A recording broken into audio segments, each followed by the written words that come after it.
Welcome, Modi! Welcome, Modi! Bharat माता की जय! Modi! Modi!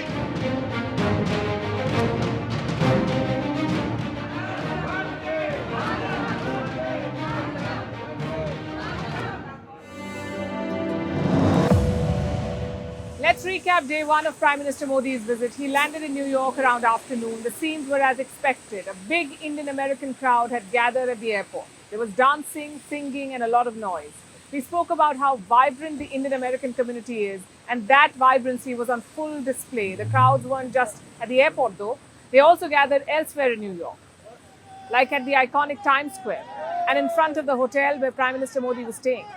It was overwhelming but unexpected lines. After soaking in the welcome, the Prime Minister got down to business. He didn't have any political engagements though, but he did meet some important people. There were discussions with think tanks, healthcare experts and academics, plus sit-downs with Elon Musk and Neil deGrasse Tyson. The meeting with Musk is getting a lot of attention. It was their second meeting, and afterwards everyone was asking the same question. Will Tesla come to India? Well, Musk hinted at some positive news. He said that he's planning to visit India next year and that Tesla will begin India operations as soon as possible. Listen to this. He really cares about India because he's pushing us to make significant investments in India, which it is something that we intend to do. And we're just trying to figure out the right timing. I am a fan of Modi, so I have to say that. So what's stopping Musk? Apparently taxes. India's import duty on electric vehicles is 60% and more. Elon Musk wants India to reduce that. And what's the government saying? Well, why bother with importing? Set up a factory and make your cars inside India. That's reportedly the government's position. No import, no taxes. Perhaps we could see an arrangement soon. But that was day one.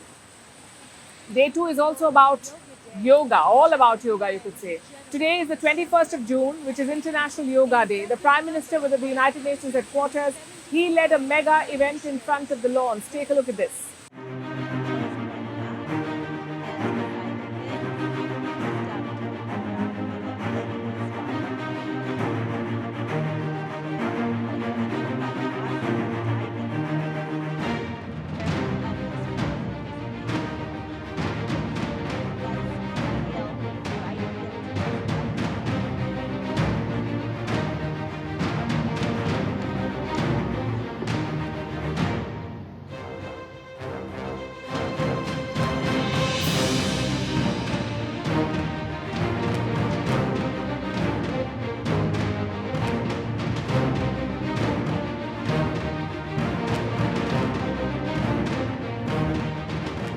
Yoga is free from copyright. The power of yoga not only to be healthy, happy, but also to be kind to ourselves and to each others. Let us use the power of yoga to build bridges of friendship, a peaceful world, and a cleaner, greener, and sustainable future.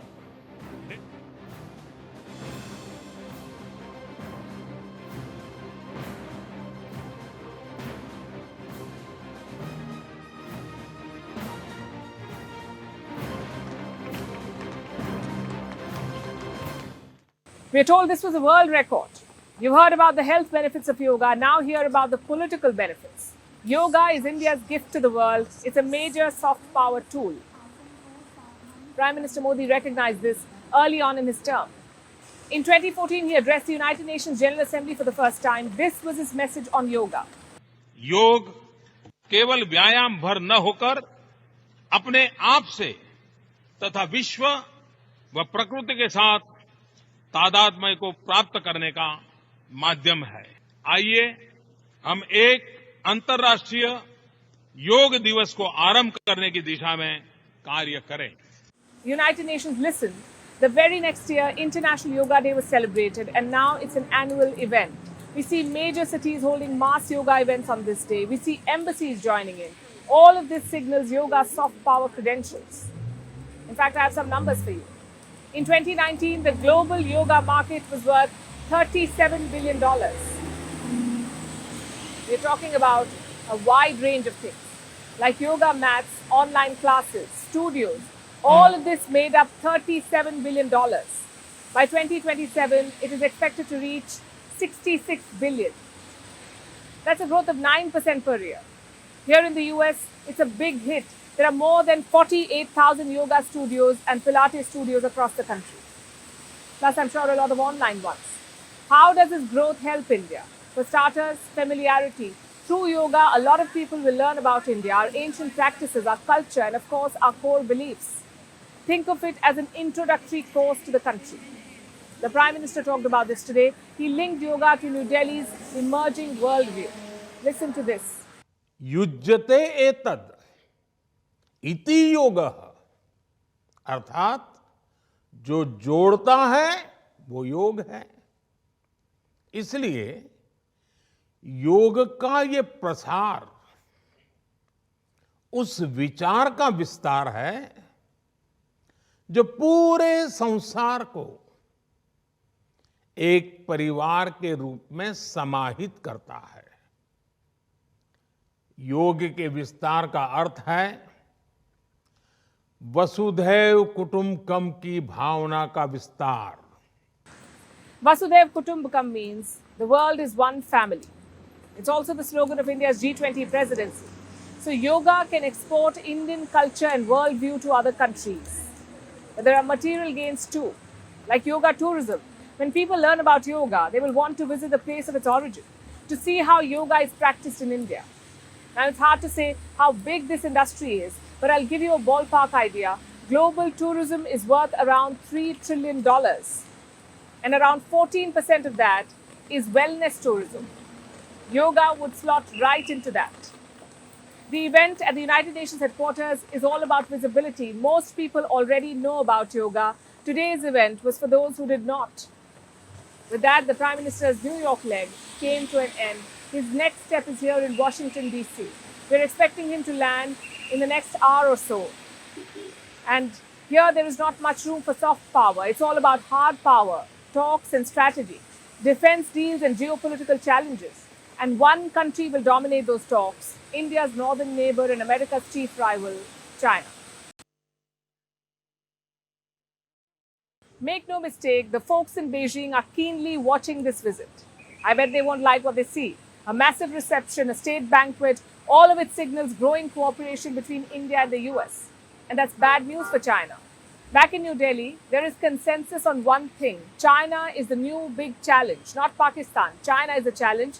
Here in Washington, there is a similar consensus. China and not Russia is the chief rival now. So there is unity on that front. There may be difference on the approach, but the sentiment is the same. China means bad news. How is Beijing reacting to this consensus? Well, there are 5 stages of grief, they say, and China is on the first stage, denial. Their former foreign minister, Wang Yi, wrote an opinion piece this week. The headline sums up the story. This is what it says. India's economic ties with the US cannot replace its trade with China. One question though. Is he telling this to the world or trying to convince himself? Now, Wang Yi is still a prominent figure in Beijing. When US Secretary of State Antony Blinken visited China, he had 3 meetings, and one of those meetings was with Wang Yi. So what he says carries weight. It's not the musings of a former diplomat. Let me quote some important bits from what he has written. As feared by many Indian elites, Washington's vigorous efforts to strengthen economic and trade cooperation with India is primarily to slow down China's economic development. Let me simplify that. Wang Yi says America has an ulterior motive, that they're using India only to weaken China. He says Washington pays lip service but seldom delivers. Broadly speaking, this op-ed has 3 arguments. 1, America is not genuine, it is only using India. 2, India cannot replace China in the global supply chain. And 3, nothing can stop the rise of China-US trade or India-China trade. Now let's analyze these arguments. Is America really playing India? Well, if they are, the acting is top class, we have to say. It's up to Joe Biden to disprove Wang Yi's statement. India has made the leap of faith. The US needs to reciprocate with concrete moves. As for supply chain and trade, it's too early for that really. Yes, bilateral trade is growing, but these things cannot change overnight, or for that matter in 1 or 2 years. realigning trade and supply is a long game. It takes years. The fact that India and the US are doing that, working towards that, has spooked Beijing. Wang Yi also has some advice for New Delhi. He says promote trade and cooperation with China. Well, why not? It's not like China tried to seize Indian territory or killed Indian soldiers, except they did exactly that. India's position on China has been clear. In fact, the Prime Minister reiterated it during an interview. This is what he said. For normal ties with China, peace and tranquility in the border is essential. China doesn't seem to understand that. Their proposal is this: forget the border, let's increase trade. I'm afraid that won't fly. America's equation with China is also complicated, minus the border. Let's look at the events of this week. Joe Biden sent his top diplomat, Antony Blinken, to Beijing. The expectations were rock bottom. And so were the results. It was actually classic Cold War playbook. Both sides agreed to stabilize relations, but they did nothing to actually implement that. In fact, Biden may be doing the opposite. He attended a campaign event on Tuesday, Joe Biden, and he spoke about the spy balloon saga between the US and China. And while doing that, he called Xi Jinping a dictator. He said Xi was embarrassed because he didn't know where the balloon was. Needless to say, China is not happy. Their foreign ministry has called it absurd and irresponsible. The relevant remarks by the US side are extremely absurd, irresponsible, and seriously violate basic facts, diplomatic protocol, and China's political dignity. They are an open political provocation. China is strongly dissatisfied with and firmly opposed to this. Question to China though. What do you call an unelected leader who has appointed himself for life? If not a dictator, then what? Biden and Modi will have to figure that out. China may not be the only issue on the agenda, but it's an important and urgent one. Something that even voters in both countries realize, which is why Biden said that he did what he did at the campaign event. He called Xi a dictator. New Delhi and Washington will have to figure out a roadmap.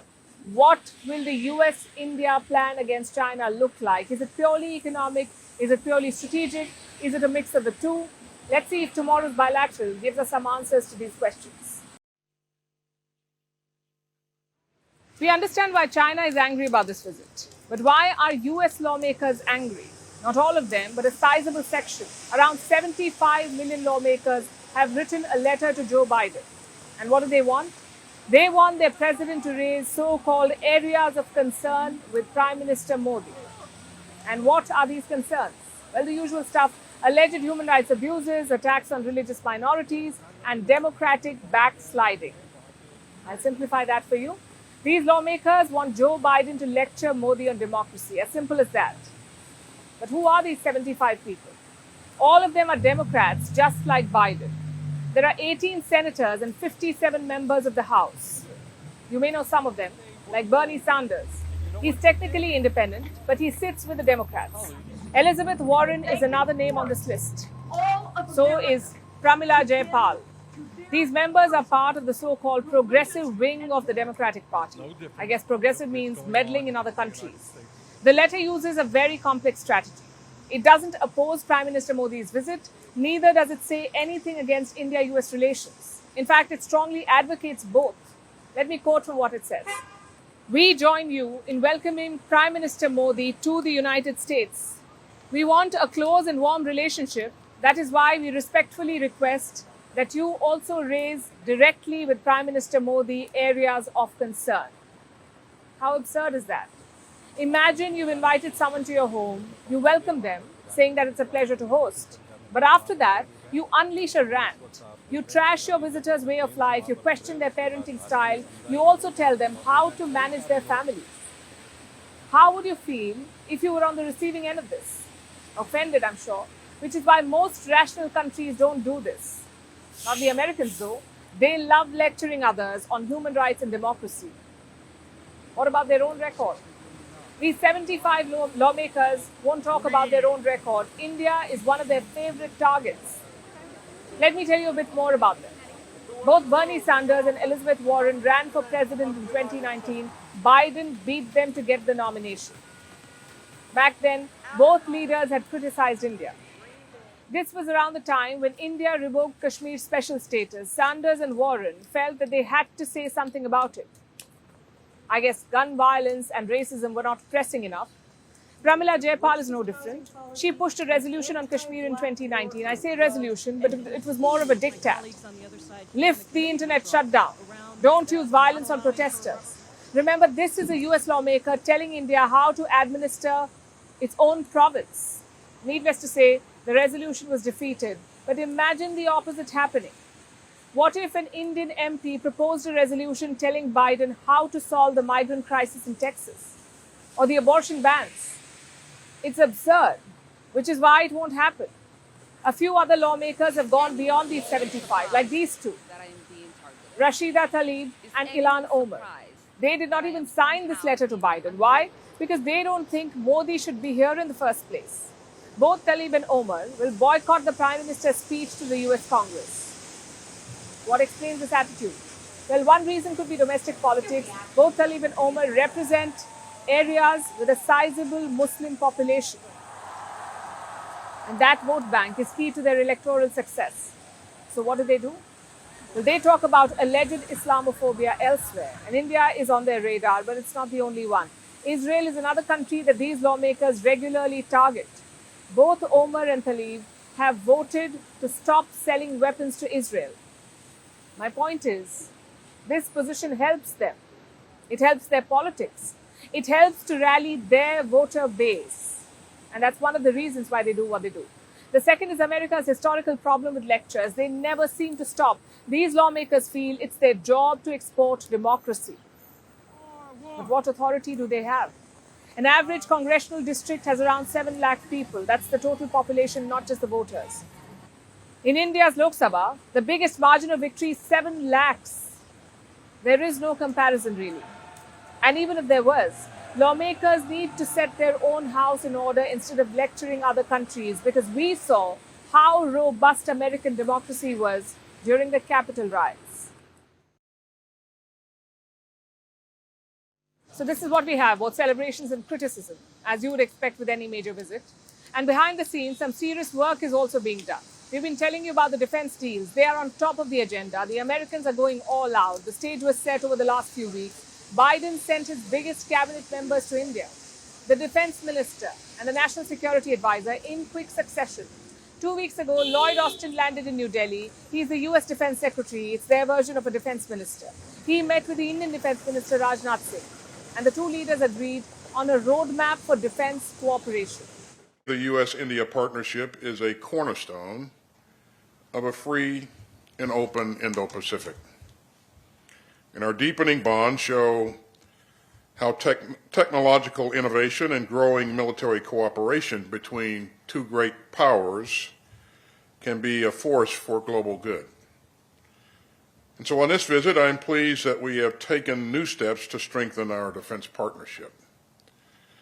We established an ambitious new roadmap for defense industrial cooperation. Some 2 decades back, this would have sounded impossible. But today, it's all happening. It shows how far the India-US relationship has come. On this visit, some major defense deals are expected. We'll be able to confirm the specifics only when the official announcement has been made. But we can tell you that there will be 2 broad paths to it: jet engines and drones. I'll tell you about the jet engines first. A deal is in the works. It involves 2 companies, America's General Electrics and India's Hindustan Aeronautics Limited, or HAL.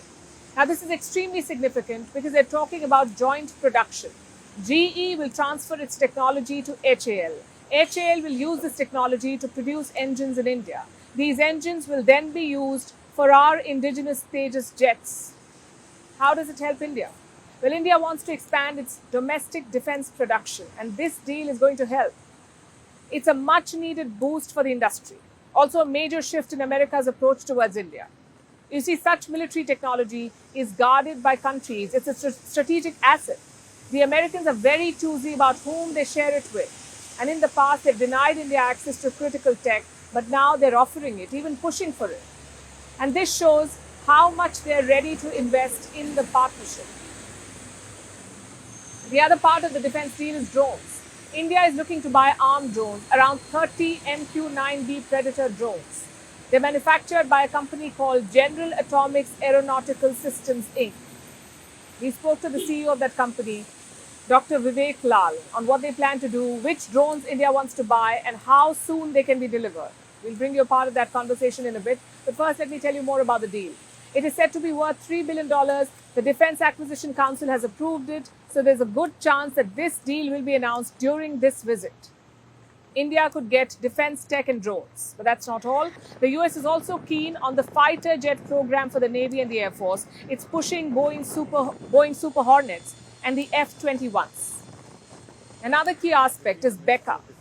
BECA, it stands for Basic Exchange and Cooperation Agreement. Both nations are expected to sign on certain clauses this time. And this pact, BECA, was first signed in the year 2020. It helps India get sensitive data from US military satellites, something that could help in the border standoff with China. So India is clearly getting a lot. But what's in it for the Americans? Well, two things. One is weaning India off dependence on Russian weapons. And two, countering China. India, remember, is the world's biggest importer of weapons. It depends on Russia for most of its military supplies. But the Ukraine war changed that. Moscow is preoccupied right now. New Delhi is still waiting for the delivery of 2 S-400 missile systems. So India wants to look at other options. And that's where the United States comes in. It seems like a perfect combination. In the past, though, it was far from perfect. For decades, India and the US had a frosty relationship, especially during the Cold War, even after that. Remember, during the Kargil War, India wanted GPS, the US said no. Same for nuclear submarines. India wanted them, Washington denied.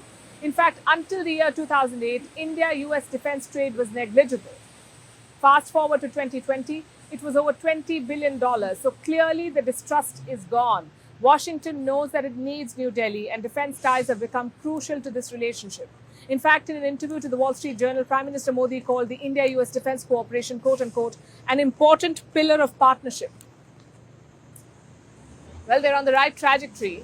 What they need is sustained engagement and the right mix of incentives. It could take this partnership to new heights. So the defense deal is making all the buzz, but there's another sector where the US and India are cooperating, and that's semiconductors or chips. They're often called the oil of the 21st century, the key to global domination. So it's no surprise that chips are a contested asset. The US and China are both trying to dominate this market. They're locked in what's called a chip war. As of today, Washington is leading the race, but China is catching up fast. Where does that leave India? Well, at a vantage point, we say, as a credible alternative to China and a reliable partner for the world.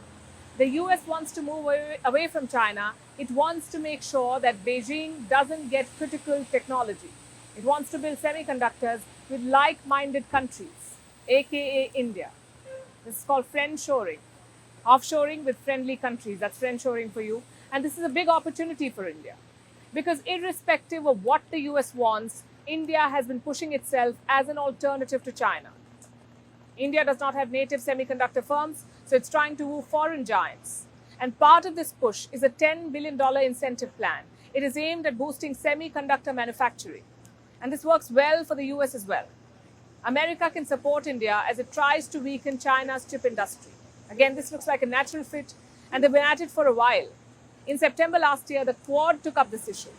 They moved to secure semiconductor supply chains. The Quad, as you know, is a group of 4 countries, 4 members: India, America, Japan, and Australia. And in March this year, an MOU was signed. A memorandum of understanding was signed. It was signed between India and the US. This was to establish a semiconductor supply chain. Reports say India has now cleared a $2.7 billion Micron chip testing plant. Micron is a major chip company in America. They will set up a plant in India. And this came just ahead of Prime Minister Modi's state visit. The plan is to set up a semiconductor testing and packaging unit. It will be built in the state of Gujarat. India has promised production-linked incentives. We're talking about incentives worth $1.34 billion. Remember, this is the same Micron, the same company that China has recently banned. Washington is asking American firms to invest in India and to move away from China. And the Micron plant is a good start. But this unit will only test and pack semiconductor chips. It won't make in India. New Delhi will have to aim for that, for making in India. For India to dominate the chip market, it will have to manufacture chips. Currently, the chip global supply chain is complicated. Chips are designed in the United States, they're manufactured in Taiwan and South Korea, and then they're assembled in China. If India wants to become a key player, it will have to move fast. It will have to ramp up manufacturing. The plans are already in place. India will get its first semiconductor plant in Gujarat. It is being built by Taiwan-based Foxconn and India's Vedanta. Similarly, ISMC Digital is planning to build a $3 billion fabrication plant. This will be located in the state of Karnataka.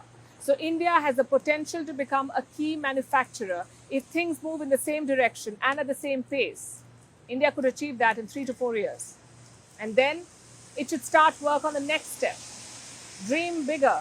Think about chip design. As of today, it sounds like a long shot, but remember, India has exceptional talent pool. 20% of the world's semiconductor design engineers are from India. The government has launched a chip design center. The idea is to encourage a chip design ecosystem in India with or without American support. And now it's time for Vantage Shots, images that tell the story. We're starting with Argentina. Violent protests have erupted there. This is after a constitutional reform restricted the right to protest. Demonstrations are on in Colombia too. Thousands are marching against economic and social reforms pushed by the country's leftist government. In the US, new footage shows the devastating aftermath of a tornado in central Mississippi. And finally, what happened today in history? In the year 1945, American forces captured Okinawa during the Second World War. With this began the Allied invasion of Japan. We're leaving you with these images. Thank you very much for watching, for your patience. We're sorry for all the noise. Like I said, it's a rainy morning in Washington, D.C., but we love bringing the stories to you from wherever we are. We'll see you tomorrow.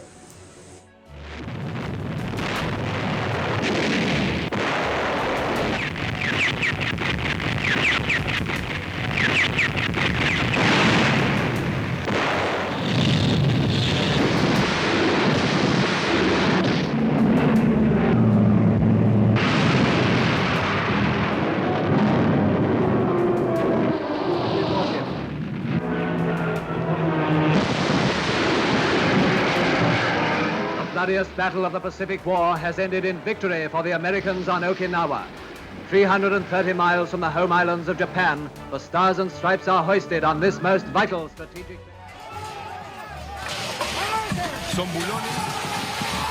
Una situación completamente descontrolada. Escuchamos que hay respuesta de la Primero con 2 gases lacrimógenos y ahora sí, la policía que avanza balas de goma y también han lanzado gran cantidad de manifestantes. Que cuarto auto y la policía intenta exactamente. Primero con gas, miras a la policía, ahí corren el portón, abren el portón directamente. Rompelo, no saques nada, rompelo. Es impresionante, no paran las leyes a avanzar.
Thank you.